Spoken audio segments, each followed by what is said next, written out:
यह कहानी 1990 में कुवैत पर हुए हमले की वास्तविक घटना पर आधारित है, जिसमें 1,70,000 भारतीय फंसे हुए थे और कैसे रंजीत कौटियाल की वजह से इतनी बड़ी कि कई टैंकों और इराक की सेना ने कुवैत पर आक्रमण किया है और रंजीत को इस बारे में जानकारी मिल जाती है।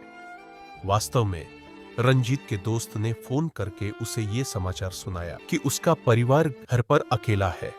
वह सीधे अपने घर की ओर निकलता है, लेकिन जब तक वह वहां पहुंचता है, इराकी सैनिक पहले ही उसके घर में घुस चुके थे और उसके घर को तहस नहस कर रहे थे।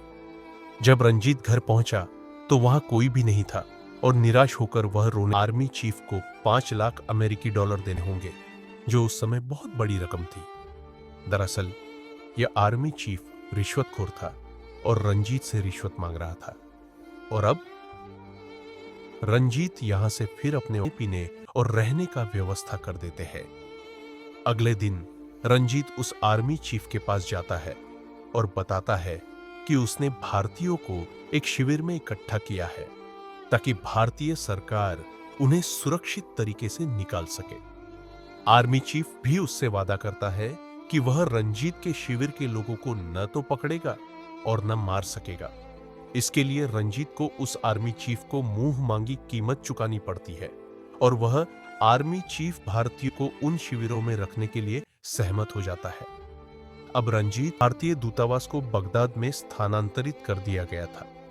अब वे लोग भारत में अपनी विदेश मंत्रालय से संपर्क करते हैं, लेकिन उन्हें निराशा मिलती है।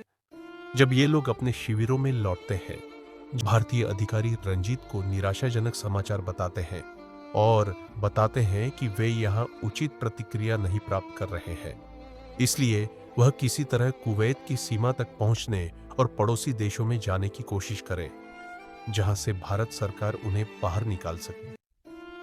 हालांकि रंजीत बताता है कि यह मौजूद अधिकांश भारतीयों के पास जब्त थे।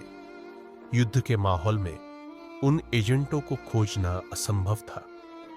अब भारतीय दूतावास ने रंजीत को बताया कि उसके पास एकमात्र उपाय है कि वह इराक की राजधानी बगदाद जाकर स्थानीय प्राधिकरण से चर्चा करे।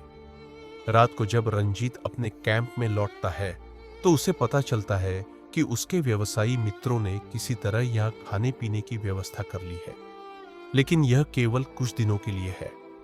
सच में यह सभी के मन में अपने भारतीय भाई बहनों के प्रति इंसानियत थी, लेकिन इराकी सेना इन लोगों को काफी परेशान कर रही। वह अधिकारी चुप नहीं बैठेगा और अपनी सरकार से पता करेगा कि क्या उन्हें रंजीत और भारतीयों को यहां से जाने की अनुमति मिली थी या नहीं। रंजीत को पता था कि अगर ऐसा हुआ तो उसका झूठ खुल जाएगा, इसलिए अब वह किसी भी तरह कुवैत के पड़ोसी देश जॉर्डन तक पहुंचना चाहता था। इसीलिए वह उसी रात कुछ खास लोगों को इकट्ठा करके अपना पूरा योजना समझाता है। विदेशी मंत्रालय के अधिकारियों से संपर्क करके उन्हें जॉर्डन में प्रवेश दिलाने की बात करता है और भारतीय अधिकारियों को किसी तरह दूसरे देश के बॉर्डर को खुलवाने में मदद करता है।